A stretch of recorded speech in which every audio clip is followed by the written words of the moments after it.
Și dacă avem o inimă bună, să cântăm Domnului din inimă. Dacă aș căuta să mă scot în evidență cu ce am eu, în afară din ceea ce nu dă Dumnezeu, sunt nimic, pentru că toate sunt șertăciuni și goale după vânt. Cel ce ne ține în viață este Iisus Hristos. Mărit să-i fie numele lui Dumnezeu. Domnul să binecuvinteze pe cei ce s-au ostenit astăzi, că am văzut că frații, oamenii de aici, care au făcut acest eveniment, Domnul să le țină obiceiul, să zicem, și Domnul Dumnezeu să-i țină în viață, și pe cei care astăzi s-a căsătorit, să le dea Dumnezeu înțelepciune ca să înceapă o viață curată cu Dumnezeu. Să le dea Dumnezeu înțelepciune să știe să pornească pe acest drum, pentru că e astăzi, sunt la un capăt de drum, la un capăt de început al familiei, mărit să-i fie numele lui Dumnezeu. Așa că ți-a împreunat Dumnezeu, omul să nu desparte, mărit să-i fie numele Lui. Pentru că fiecare avem copii, am însurat, am măritat, dar Domnul să binecuvinteze părinții care știe să dea sfaturi bune copiilor săi, mărit să-i fie numele lui Dumnezeu. Cei care dorește să întrețină o familie curată în Dumnezeu, să știi că un tată, chiar dacă greșește copilul lui, el știe să-l muște și în felul acesta copilul, dacă primește învățătura unui tată, el își scapă sufletul din locuința morții. Mărit să-i fie numele lui Dumnezeu. Ferice de copii care ascultă în Domnul, de părinților, binecuvântat să fie numele lui Dumnezeu. Pentru că găsim scris în sulul cărții că dacă cinstești pe tatăl tău și pe mama ta, vei avea parte de zile fericite și de viață lungă. Mărit să-i fie numele lui Dumnezeu. Este prima poruncă din cuvântul lui Dumnezeu, cât privește că cuvântul sfătuiește pe copii să asculte de părinților, atâta vreme cât sfatul părintelui este bun, care caută să păstreze o familie unită, mărit să-i fie numele lui Dumnezeu și binecuvântat să fie Hristos. Vreau să mă limitez la cuvinte, pentru că frații mai tema ca să cânt, nici de cum să vorbesc ceva. Dar totuși este bun și acest cuvânt. Și bun în veac este Dumnezeu, pentru că de fiecare dată la evenimente ca acestea avem prilejul ca să istorisim toate isprăvnicire aceluia care este venic de cinste și este Dumnezeu și nimeni nu este ca El. Binecuvântat să-i fie numele lui Dumnezeu. Vedem că omul, atâta vreme cât Dumnezeu i-a pregătit o soție, atâta vreme, așa vorbește Genesa, pentru că el a luat o coastă din Adam și a făcut femeie, căci Dumnezeu care cunoaște toate gândurile a știut că nimic mai aceasta, deși că Dumnezeu a făcut toate și Adam era în grădină și avea acolo pe toate care i-a pregătit Dumnezeu.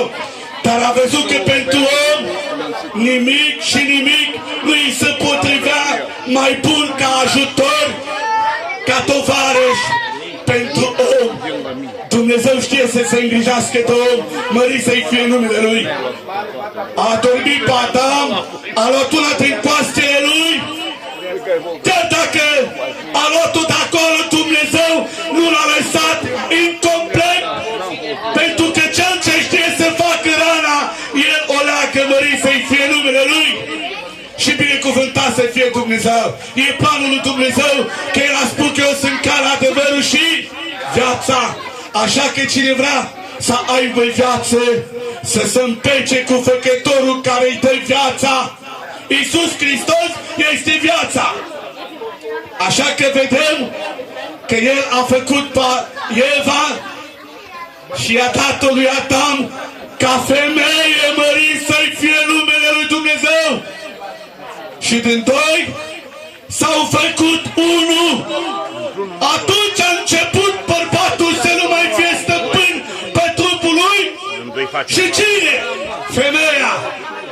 Și găsim scris în cuvântul lui Dumnezeu căci bărbatul când se căsătorește nu mai este stăpân pe trupul lui și femeia. Și femeia la fel nu mai este stăpână pe trupul ei și bărbatul. Și ajunge ca să se sfătuiască unul pe altul. Femeia devine supusă la bărbat și de cinste pentru că bărbatul este capul lui Hristos, mărit să-i fie numele lui Dumnezeu. Iar bărbatul își iubește femeia ca Hristos, biserica. Domnul Dumnezeu să ne dea înțelepciune ca să știm cum trebuie să trăim frumos, ca să nu ajungem arătați cu degetul pe nimeni, frate și soră. Domnul să vă binecuvinteze. Vreau să cânt o cântare, dacă pot. Și eu cred că mă ajută și frații că nu cânt o cântare ca să nu știe nimeni. Pentru că sunt cam răgușit. Dacă fratele are negativul cu sângele tău, este bine. Iar dacă nu o cântăm așa cum putem, mai la rece, că noi suntem învățați cu lucrurile astea. Domnul să ne dea putere și mie și vouă la toți. Sângele tău m-a curățit, sângele tău m-a mântuit, sângele tău viață mi-a dat.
sângele Lui în care avem salvare în veci de veci. Amin.